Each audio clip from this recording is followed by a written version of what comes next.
Hello friends, welcome to another online session of Smita classes. Today we will be dealing with the 7th chapter of SST book of class 4. Name of the chapter is The Coastal Plains and the Islands, and the name of the book is Our Social Environment. We have already dealt with with the previous 6 chapters of this book. I hope you like those videos of mine, and now you go on with this video. The coastal plains and the islands. What do you mean by coastal plains? जो अभी समुद्र के side का area होता है, जो सी शोर के साइड का एरिया होता है, वो सबको हम लोग कोस्टल प्लेन्स कहते हैं. थोड़ा प्लेन लैंड होता है समुद्र के साइड उनके शोर से कुछ दूरी और तक, कुछ किलोमीटर्स तक, तो उनको हम लोग कोस्टल प्लेन्स कहते हैं. हमारे कंट्री में क्या है, 3 तरफ ओशन है ना. एक तरफ इंडियन ओशन है, एक तरफ बे ऑफ बंगाल सी है और एक तरफ अरेबियन सी है. तो हम लोग का कोस्टल एरिया बहुत ही ज्यादा है हमारे कंट्री में. Let's read the chapter first. The narrow coastal plains are located on both sides of peninsular India, between the Ghats and the seas. India's coastline is from Gujarat in the west up to West Bengal in the east. The western and eastern coastal plains form a V that encloses the plateau region of India. हम लोग का country जो है peninsular country कहते हैं. क्यों? क्योंकि एक नैरो पार्ट ऑफ लैंड जो है वो ओशन के भीतर जाता है and it is bounded by seas on all the 3 sides.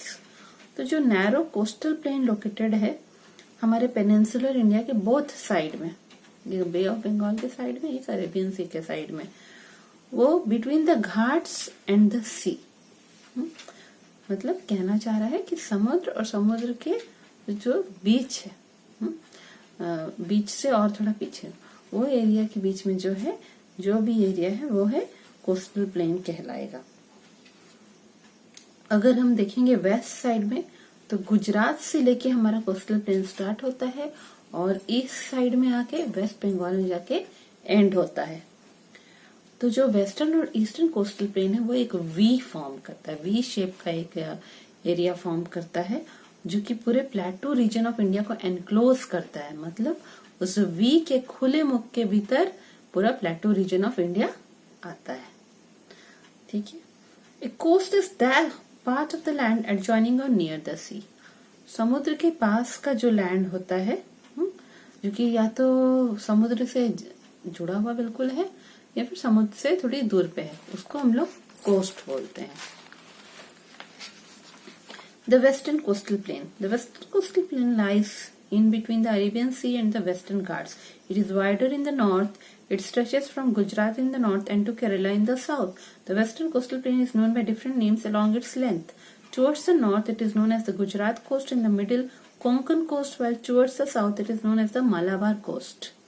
The Gujarat coast is the broadest between the Gulf of Kutch and the Gulf of Khambat. Lagoons or backwaters, locally called kayals, are found along the Malabar coast. ठीक है. तो हम लोग अगर अपने हमारे western घाट की तरफ देखेंगे, वो कहाँ से स्टार्ट हो रहा है हमारा वेस्टर्न घाट? गुजरात के पास से स्टार्ट हो रहा है. तो जब हम लोग हमारे इंडिया के मैप को देखेंगे, वहां पे हम लोग को दिखाई देता है कि जो ये वेस्टर्न कोस्टल प्लेन है वो ऊपर के इंडिया के जो नॉर्दर्न पार्ट है, नॉर्थ वेस्टर्न पार्ट है, वहां पे वो ब्रॉड है, वहां का कोस्ट थोड़ा चौड़ा है. और जैसे जैसे वो नीचे आता जाएगा, केरला एंडिंग है उसका वेस्टर्न कोस्टल प्लेन का, वहां पे वो नैरो हो जा रहा है. केरला के पास क्या हो रहा है, वेस्टर्न कोस्टल प्लेन नैरो हो जा रहा है. और वो किसके किसके बीच में पड़ता है वेस्टर्न कोस्टल प्लेन? अरेबियन सी और वेस्टर्न घाट्स. देखिए, समुद्र और समुद्र से कुछ दूर जो लैंड है, लंबाई में जो लैंड है, उसको घाट्स बोलते हैं. ईस्टर्न घाट है और वेस्टर्न घाट है. तो जो वेस्टर्न घाट और समुद्र, उसके बीच का जो लैंड है, उसको वेस्टर्न कोस्टल प्लेन बोल रहे हैं. तो वो नॉर्थ में वाइड है और नॉर्थ में गुजरात से स्टार्ट होके साउथ में केरला तक आके एंड करता है. उसको जैसे जैसे वो उसका लेंथ बढ़ रहा है, ऊपर से नीचे तक उसका लेंथ है, उसमें अलग अलग एरिया में उसके अलग अलग नाम है. ठीक है. नॉर्थ में उसको गुजरात कोस्ट बोलते हैं. फिर मिडिल एरिया जब आएगा उसको बोलते हैं कोंकण कोस्ट. और जब वो पूरा साउथ की तरफ आ जाएगा तो उसको कहते हैं Malabar coast. Gujarat coast is the broadest between the gulf of Kutch and the gulf of Khambhat. तो जो वहाँ पे वो गुजरात कोस्ट कहते हैं, वहाँ पे दो एरिया है, गल्फ ऑफ खम्बट और गल्फ ऑफ कच्छ। आप जब मैप ऑफ इंडिया में देखेंगे आपको गल्फ ऑफ खम्बट और गल्फ ऑफ कच्छ दिखाई देगा। तो वो दोनों के बीच में जो कोस्ट है वो हम लोग का सबसे ब्रॉड है, ब्रॉडेस्ट कोस्ट है वहीं पे। वो गुजरात का कोस्ट सबसे ज्यादा वाइड वहीं पे है, फिर बाकी एरिया में थोड़ा नैरो है और नीचे आते तो और भी नैरो है। और जब बिल्कुल नीचे आएंगे मालाबार कोस्ट जहाँ पे है, वहां पे लगून्स मिलता है या बैक वाटर मिलता है। देखिए समुद्र का जो पानी है वो कई बार कुछ एक एरिया में थोड़ा जम के रह जाता है, जहाँ पे वो हम लोग को लगता है जैसे लेक टाइप का थोड़ा लगता है। एक साइड से वो सी से ज्वाइन करता है, बाकी इधर से लैंड से ज्वाइन किया रहता है, 3 साइड से, तो लगता है कि वो लेक है, एक्चुअली वो सी का ही बैक वाटर, सी के पीछे पीछे का पानी रहता है। तो बोल रहे हैं कि जो मालाबार कोस्ट है वहां पे वो लगून्स दिखाई देता है। The north of the western coastal plain has 2 major rivers, the Narmada and the Tapi, which originate from the Vindhyas and Satpuras and flow down swiftly into the Arabian Sea. Some parts of this coastal plain have beautiful sandy beaches fringed by tall coconut palms. हमने last chapter में पढ़ा था विंध्यास और सतपुरास के बारे में, पढ़ा था ना कि वहाँ पे जो है विंध्यास और विंध्याचल जो है वहाँ पे मालवा प्लेटू के पास है और वहाँ पे सतपुरास भी है। तो हम लोग जितने भी रिवर्स हमारे इंडिया में हैं उसमें 2 रिवर ही है ऐसा जो कि अरेबियन सी में जाके ड्रेन होता है, जाके सी को ज्वाइन करता है, किस सी को, अरेबियन सी को। वो 2 रिवर क्या है, नर्मदा और तापी है। तो ये नर्मदा और तापी ऊपर वेस्टर्न कोस्टल प्लेन के जो ऊपर का पार्ट है, नॉर्थ पार्ट है, वहां से ओरिजिनेट करता है। वहां जो विंध्यास और सतपुरास हिल है वहां से ओरिजिनेट करता है और स्पीडली फ्लो करके कहाँ चला जाता है, अरेबियन सी में चला जाता है। तो नर्मदा और तापी ये 2 रिवर है जो कि अरेबियन सी में जाके फ्लो करता है। और हम लोग देखते हैं कि इस कोस्टल प्लेन के कुछ एरिया में बहुत ही लंबे लंबे कोकोनट के ट्रीज हैं और बीचेस जो है, समुद्र का बीच जो है वो पूरा भरा हुआ है कोकोनट के ट्रीज से।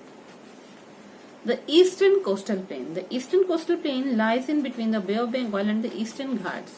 It is wider than the western coastal plain. It starts from West Bengal in the north and passes through Odisha, Andhra Pradesh and ends at Tamil Nadu in the south.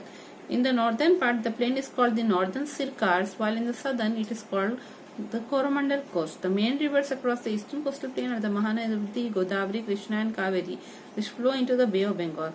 There are beaches along this coast fringed by feathery casuarina trees.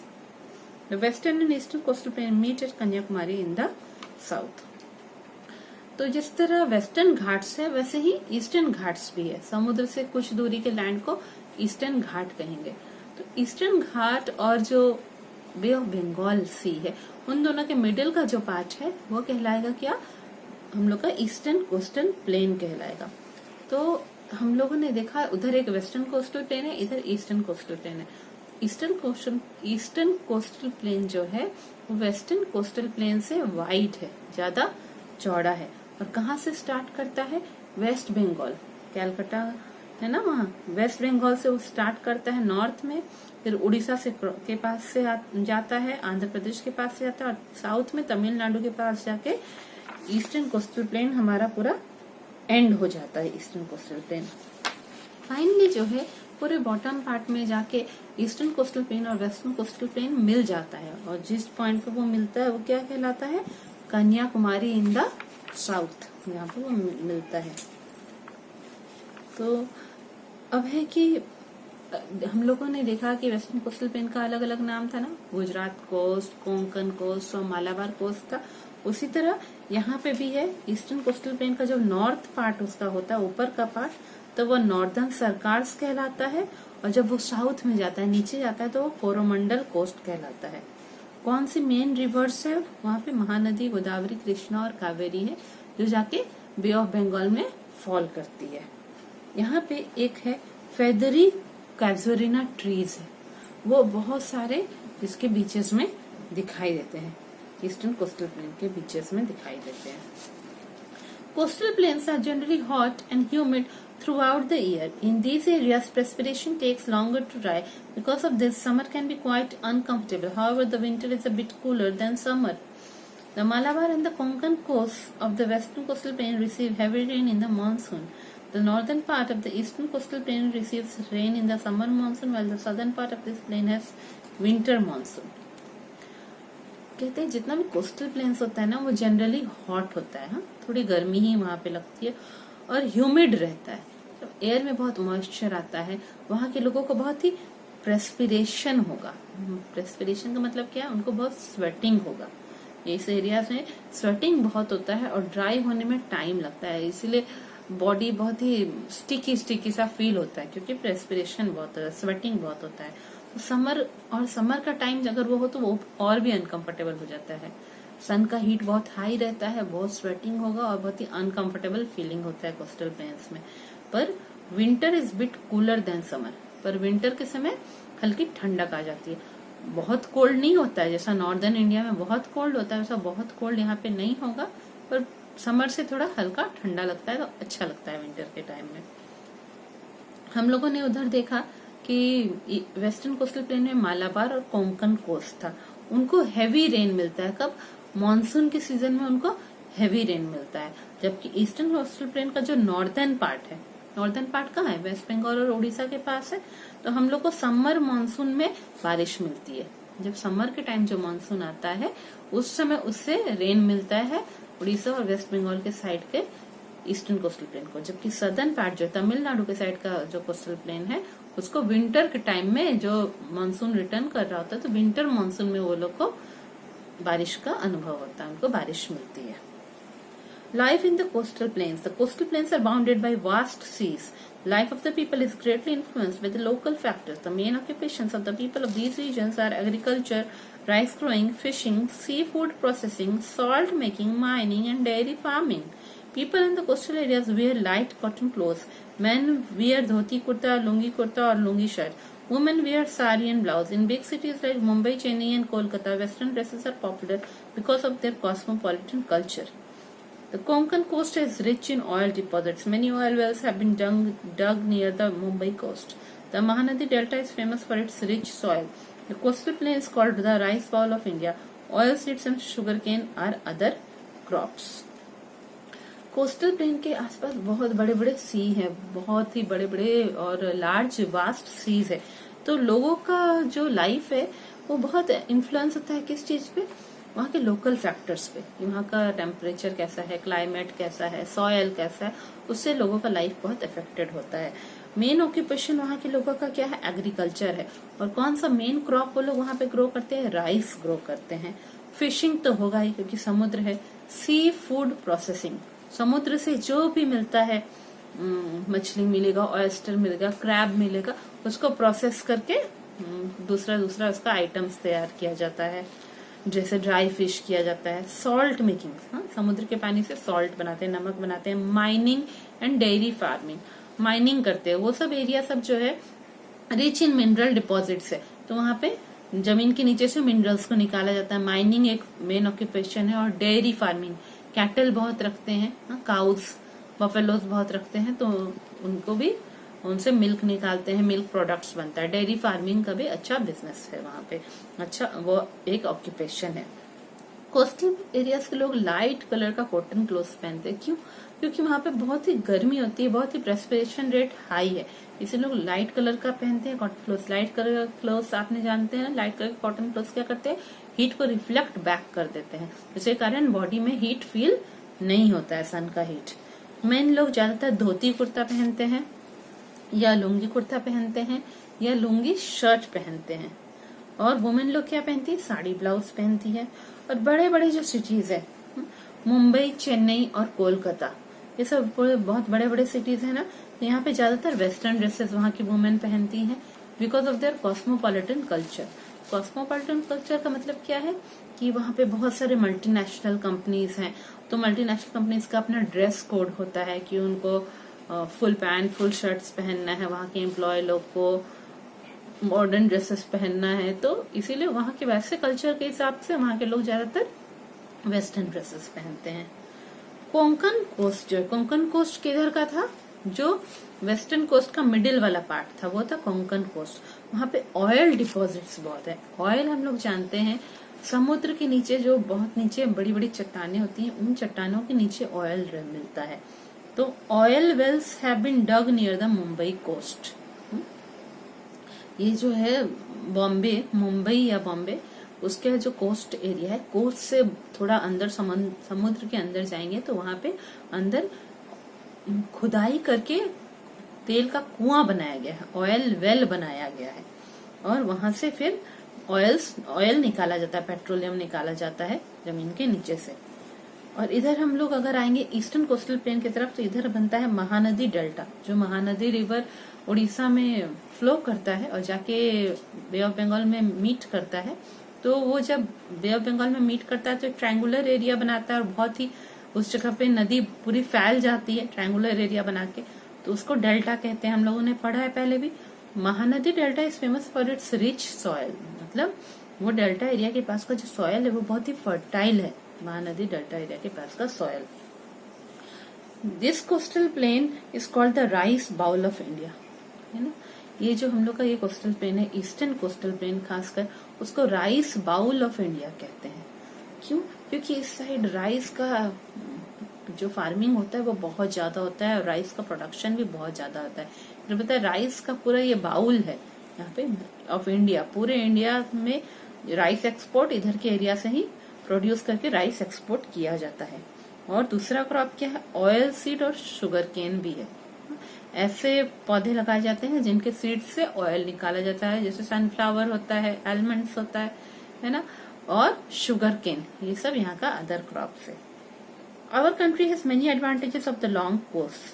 There are important ports like Kandla, Mumbai, Kochi, Chennai, Visakhapatnam and Paradip. These ports have facilities for the loading and unloading of ships carrying goods and passengers. Therefore, these ports have become big centers of international trade and commerce. हमारे country का जो ये long coast है दोनों side में, उसका बहुत सारे एडवांटेजेस भी है। बहुत सारे पोर्ट्स है। पोर्ट्स क्या होते हैं? बंदरगाह जिनको हिंदी में बोलते हैं। वो एरिया जहाँ पे बड़े बड़े शिप आके रुकते हैं, शिप अपने आप एंकर लगाते हैं, मतलब शिप अपने, उनका एक एंकर होता है जिसको फंसा के रखते हैं पोर्ट एरिया में, और वहाँ पे बहुत ऐसा बड़ा बड़ा एस्टेब्लिशमेंट किया जाता है ताकि जो भी शिप से माल आ रहा है, कार्गो आ रहा है, उसको वहाँ पे अनलोड किया जाए, वहां से फिर दूसरे एरियाज में डिस्ट्रीब्यूट किया जाए। तो और फिर वहां से बहुत सारे शिप में लोग पैसेंजर्स भी बैठ बैठ के जाते हैं, तो वो सबको पोर्ट्स बोलते हैं। तो ऐसे बहुत सारे पोर्ट्स हैं, जैसे कांडला है, चेन्नई है, विशाखापट्टनम है, और क्या है, पारादीप है, मुंबई है, कोच्चि है। ये सब इम्पोर्टेंट पोर्ट्स है। पोर्ट्स सब जो ट्रेड एंड कॉमर्स के लिए इम्पोर्टेंट है, व्यापार के लिए। वहां से बहुत सारा माल कार्गो जो है लोड होके दूसरे कंट्रीज को भी एक्सपोर्ट होता है। यहाँ पे फैसिलिटी बना रहता है loading and unloading of ships. इस तरह का प्रॉपर सीढ़ी और सब कुछ बना रहता है कि सामान वहां से अनलोड हो सके। इसीलिए ये पोर्ट्स जो है big centre of international trade and commerce बन गए। International trade and commerce, international मतलब दूसरे कंट्रीज से व्यापार चलता है। यहाँ से सामान दूसरे कंट्रीज को भेजा जाता है, वहां से सामान इंपोर्ट होके हमारे कंट्री में आता है। The islands.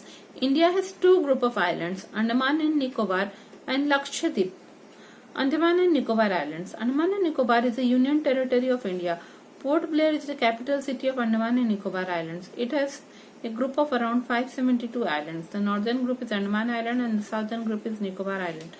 These are spread over 8,000 square kilometers in Bay of Bengal. Out of these, there are about 36 islands which are inhabited, populated. The others are uninhabited as they are very small and do not have fresh water. Many of these are covered with dense forest. Indira Point is the southernmost point of our country in the Nicobar Islands. India में group of islands है, बहुत सारे island group करके एक जगह पे हैं।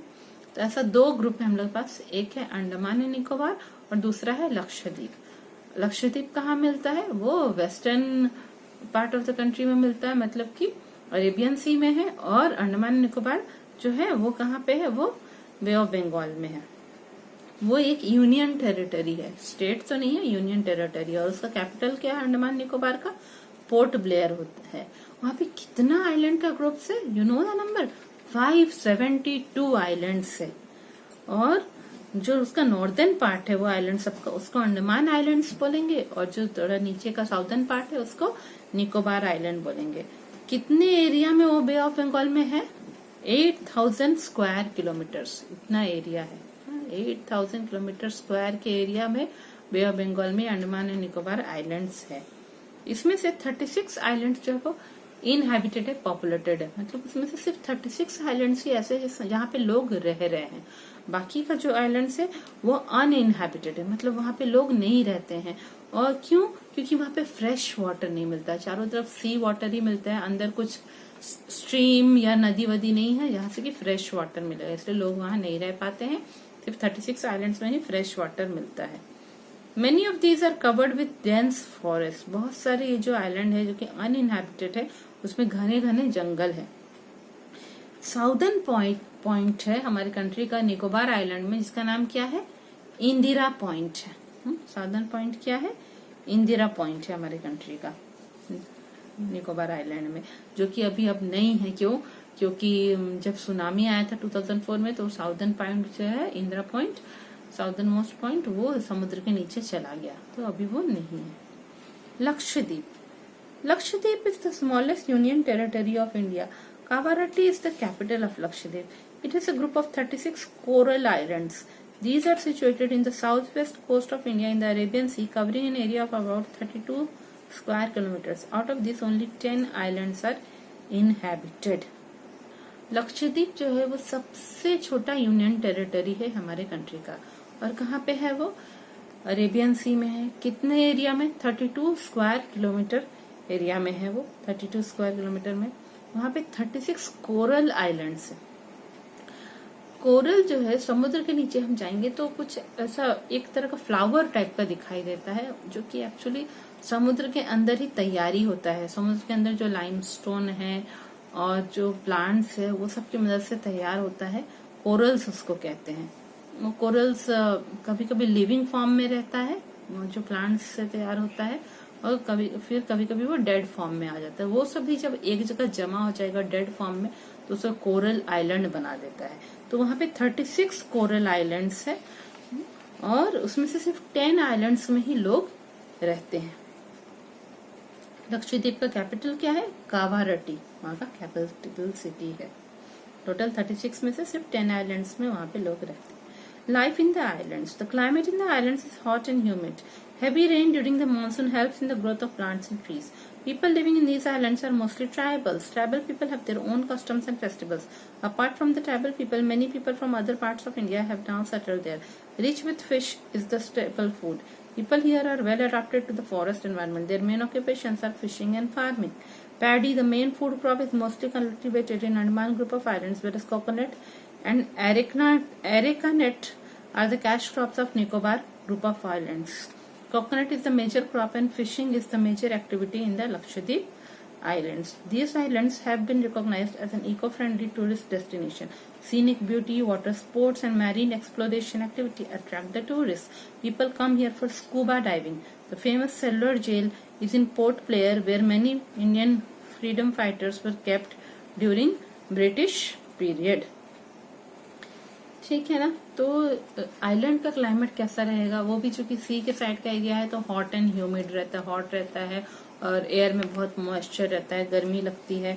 Monsoon के सीजन में हैवी रेन होता है, इसीलिए वहां पे बहुत ही फॉरेस्ट एरिया है, बहुत ही प्लांट और ट्रीज ग्रो करते हैं। ज्यादातर वहां पे ट्राइबल पीपल रहते हैं। ट्राइबल पीपल लोग का अपना कस्टम और फेस्टिवल्स बिल्कुल अलग अलग होता है। रीति रिवाज और पर्व त्योहार अलग अलग होते हैं, बिल्कुल ही अलग टाइप का, जो कि नॉर्मल लोगों के जैसा नहीं होता है। और ट्राइबल लोगों को छोड़ के अभी इंडिया के दूसरे लोग भी वहां जाके सेटल हो गए हैं। वहां का मेन स्टेपल फूड क्या है? फिश है। वहां के लोग जो है फॉरेस्ट एनवायरनमेंट से वेल अडॉप्टेड है। जैसे जंगल का एनवायरनमेंट है वो लोग आराम से उसमें रह पाते हैं, वो लोगों को कुछ परेशानी नहीं होती है। उन लोग का मेन ऑक्यूपेशन क्या है? वहां पे फिशिंग करेंगे और फार्मिंग करेंगे। जो हम लोग का अंडमान ग्रुप ऑफ आइलैंड है वहां पे मेन क्रॉप किसका फार्मिंग वो लोग करते हैं? पैडी, मतलब राइस का फार्मिंग करते हैं। और निकोबार ग्रुप ऑफ आइलैंड का कैश क्रॉप्स क्या है? कोकोनट और एरका नट है वहां का कैश क्रॉप्स है। और एक क्रॉप क्या है? लक्षद्वीप आइलैंड की तरफ अगर हम जाते हैं तो उधर कोकोनट उनका मेजर क्रॉप है और फिशिंग उनका मेजर एक्टिविटी है। हाँ, तो हम लोगों ने देखा कि ये जो है major cash crop Nicobar island का कोकोनट और एरका नट है। कैश क्रॉप क्या होता है? ऐसा क्रॉप जिसको कि अपने कंजम्पशन के लिए लोग नहीं उगाते, उसको सेल करके मनी इनकम करेंगे। तो निकोबार आइलैंड्स का मेजर कैश क्रॉप क्या है? कोकोनट और एरका नट है, उनको सेल करके वो लोग इनकम करते हैं। जबकि लक्षद्वीप आइलैंड का मेजर क्रॉप क्या है? कोकोनट है और फिशिंग इनका मेजर एक्टिविटी है। लक्षद्वीप आइलैंड का वो लोग फिशिंग करते हैं ज्यादा। ये आइलैंड्स को इको फ्रेंडली टूरिस्ट डेस्टिनेशन के रूप में रिकॉग्नाइज किया गया है, जाना गया है। इको फ्रेंडली मतलब इन लोग एनवायरनमेंट को कुछ भी नुकसान नहीं पहुंचा रहे ये आइलैंड में, और एनवायरनमेंट के को साथ लेके चल रहे हैं। और टूरिस्ट डेस्टिनेशन है, पर्यटक का घूमने का स्थान है, टूरिस्ट जाके वहां पे घूम सकते हैं। सीनिक ब्यूटी, वहां पे बहुत सुंदर समुद्र का सीन दिखाई देता है, सीनिक ब्यूटी बहुत है। वाटर स्पोर्ट्स है, वाटर के भीतर जाके लोग स्विमिंग कर सकते हैं, वहां पे डाइविंग कर सकते हैं, और वाटर का जो वाटर बाइक होता है वो चला सकते हैं। वाटर स्पोर्ट्स वहां पे लोग बहुत करते हैं। मैरीन एक्सप्लोरेशन है, मैरीन मतलब समुद्र होता है।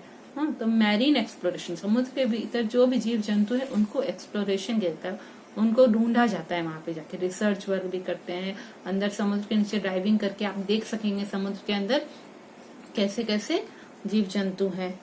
People come here for scuba diving. एक होता है स्कूबा डाइविंग, होता है क्या होता है उसमें? ऑक्सीजन सिलेंडर लगा के और गाइड्स की मदद से, ट्रेनर्स लोग की मदद से टूरिस्ट लोग समुद्र के पूरा अंदर चले जाते हैं, नीचे तक चले जाएंगे और नीचे जाके वो लोग पूरा देखेंगे नीचे कैसी मछलियां हैं, समुद्र के अंदर का जीवन कैसा है, वो देखने के लिए लोग जाते हैं वहां पे। पोर्ट ब्लेयर जो है वो कहाँ का कैपिटल था? अंडमान निकोबार का कैपिटल था। वहां पे एक फेमस सेलुलर जेल है जहाँ पे कि इंडियन फ्रीडम फाइटर्स लोग को रखा जाता था ब्रिटिश पीरियड में। जब ब्रिटिश लोगों ने हमारे देश को अपना गुलाम बनाया हुआ था, उसमें उनसे आजादी पाने के लिए इंडिया के कुछ लोग बहुत लड़ रहे थे, स्वतंत्रता सैनिक लोग जो हमारे फ्रीडम फाइटर लोग थे। तो उनको जब सजा देने के लिए ब्रिटिशर लोग क्या कहते थे? जाके सेलुलर जेल में रख देते थे। सजाए काला पानी जिसको बोलते हैं, वो लोग उसको काला पानी कहते थे अंडमान निकोबार आइलैंड के पास के एरिया को। और वहाँ जेल में वो लोग रख देते थे। तो वहां से लोग भाग नहीं पाते थे। क्यों? क्योंकि उसके बाद तो पूरा समुद्र है, इतनी दूर तक स्विमिंग करके तो भाग नहीं पाएंगे, तो इसलिए उसको सजाए काला पानी बोला जाता है। A seabed near Mumbai where large deposits of petroleum have been found is known as Bombay High. Chilka Lake in Odisha is the largest coastal lagoon in India and the second largest lagoon in the world. With its bird sanctuary, it is a major tourist attraction. Vivekanand Rock Memorial is a sacred monument and popular tourist attraction in Kanyakumari, India. The cellular jail in Port Blair is at present a national memorial. Mumbai के पास समुद्र के अंदर सी bed बोल रहा है, समुद्र का नीचे का एरिया जो है, वहां पे एक एरिया में बहुत पेट्रोलियम मिला हुआ है, जिसको वहां से पेट्रोलियम निकाला जाता है, उसको कहते हैं बॉम्बे हाई, उस एरिया को। ऐसे उड़ीसा में मैंने आपको बताया ना, लगून क्या होता है? बैक वाटर ऑफ द सी होता है ना। तो बैक वाटर ऑफ द सी होता है लगून, क्योंकि लगता है कि लेक के जैसा है और एक तरफ से सी से जॉइंट रहता है और एक जगह आके उसका पानी इकट्ठा होने लगता है। उड़ीसा में ऐसे ही एक लगून है जो कि है चिल्का लेक जिसको कहते हैं। वहां पे बहुत ही वेराइटी ऑफ बर्ड्स दिखाई देते हैं, फॉरेन से भी बर्ड्स आते हैं वहां पे, माइग्रेट करते हैं। तो वो बहुत सुंदर है और लोग उसको बहुत देखने भी चाहते हैं, मेजर टूरिस्ट अट्रैक्शन है। वो इंडिया का लार्जेस्ट लगून है और वर्ल्ड का सेकंड लार्जेस्ट लगून है। इसी तरह कन्याकुमारी में, जहाँ पे ईस्टर्न कोस्टल प्लेन और वेस्टर्न कोस्टल प्लेन मीट करता है, वहां पे विवेकानंद रॉक मेमोरियल है जो कि एक पवित्र मॉन्यूमेंट और पॉपुलर टूरिस्ट अट्रैक्शन है। क्या बोलते हैं कि विवेकानंद जी जो है बहुत बड़े ज्ञानी आदमी थे, तो वो पूरे इंडिया का कंडीशन देख के बहुत दुखी हो गए थे। पॉवर्टी था, लोग परेशान थे, जॉबलेस थे जब ब्रिटिश के टाइम के आसपास। तब जो है विवेकानंद जो है वो कन्याकुमारी पहुंचे, वहां से वो स्विम करते करते कन्याकुमारी के सी के भीतर एक बड़ा रॉक था, वहां जाके वो बैठ गया और मेडिटेशन करने लगे, सोचने लगे कि इंडिया का ऐसा प्रेजेंट कंडीशन क्यों है, ऐसे करते करते उनको वहां पे बहुत नॉलेज गेन हुआ, तो वो ही बहुत फेमस है, विवेकानंद रॉक मेमोरियल। वो रॉक ही बहुत फेमस है, उसको मॉन्यूमेंट बना दिया है, मतलब इंडिया का एक धरोहर है, इंडिया का एक हिस्टोरिकल पीस है, और लोग उसको वहां पे देखने जाते हैं। और जो सेलुलर जेल है पोर्ट ब्लेयर में, अंडमान निकोबार में, वो भी क्या है, एक नेशनल मॉन्यूमेंट है। हाँ, मतलब इंडिया का जो है, इंडिया में जो इंडिया का हिस्ट्री का एक इम्पोर्टेंट पार्ट है, उसको नेशनल मॉन्यूमेंट मान लिया गया है ना। इंडिया के कुछ कुछ हिस्ट्री के इम्पोर्टेंट पार्ट्स को मॉन्यूमेंट्स मान लिया गया है, जिसको कि दूसरे लोग डिस्ट्रॉय नहीं कर सकते हैं, और लोग वहां पे टूरिस्ट के रूप में जाके उसको देख सकते हैं, और इंडियन गवर्नमेंट उसको प्रोटेक्ट करता रहता है, उसका देखभाल करता रहता है। आपका चैप्टर कंप्लीट हो गया। I hope you like this video, share this video with your friends, and if you have not subscribed yet, subscribe my channel, and just press on the bell button so that you will get my new videos as soon as they are published. Okay, thank you.